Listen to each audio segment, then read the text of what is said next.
Today I filed a case of inciting to sedition in relation to the cybercrime law.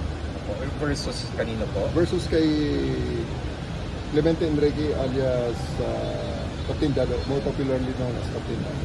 Specifically, ano po yung mga nagawa po niya para sa kasong ito? Actually marami kaya nandito sa complaint affidavit ko, napakaraming instance na calling for sedition against the government. And even during the time when I was the regional director of Davao, during the Hunt for Kibuloy, siya yung nanawagan na ang lahat ng mga pulis at sundalo ay sumurrender sa local government na naka-unload ang mga baril, naka-point downwards at i-abandona na ang trabahong inuutos ko at ginagawa namin.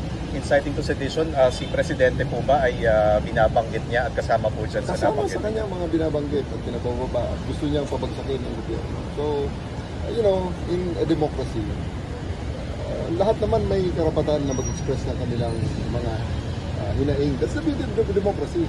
Pwede kang mag-express na yung opinion. However, there are limitations. It should be made within the bounds of the law. Kaya sa ngayon, ang response natin dyan sa ating mga nakakitang paglabag ay file ang kaso sa DOJ so that they will have their day in court.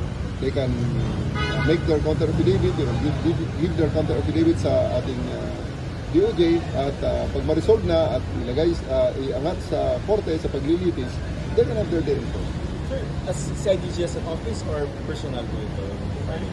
I'm representing myself in many instances at kasama rin ito sa aking pagiging chief ng CIDG.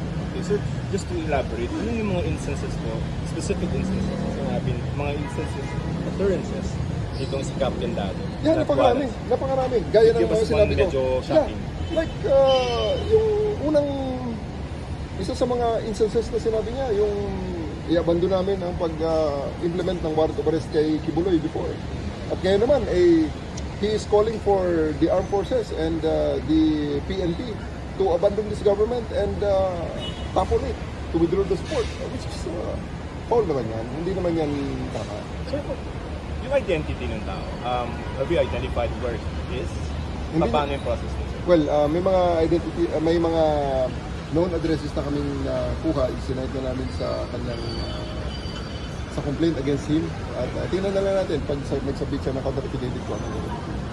Sir, for the record, anong yung YouTube niya, account, yung tinitingnan ninyo? Actually, maraming YouTube account ang ginagamit niya. At may mga nagre-reshare at mga nag-host din ng kanyang vlog. So yung resharing, at yung mga nag-reshare, sabi ito hindi. Tinitingnan natin dahil tinitingnan natin, kaaralan natin, may DC-20 pa naman, case build-up naman sa ibang mga sites na ibang may-ari. So parang warning, sir, na hindi naman warning. They can do it. Hindi natin nire-repress. Hindi natin dinidiscourage. Hindi natin sinusuppress ang pag-express ng opinion kahit kontra pa yan sa posisyon ng gobyerno. Ang sinasabi lang natin is that it should be done within the bounds of the law.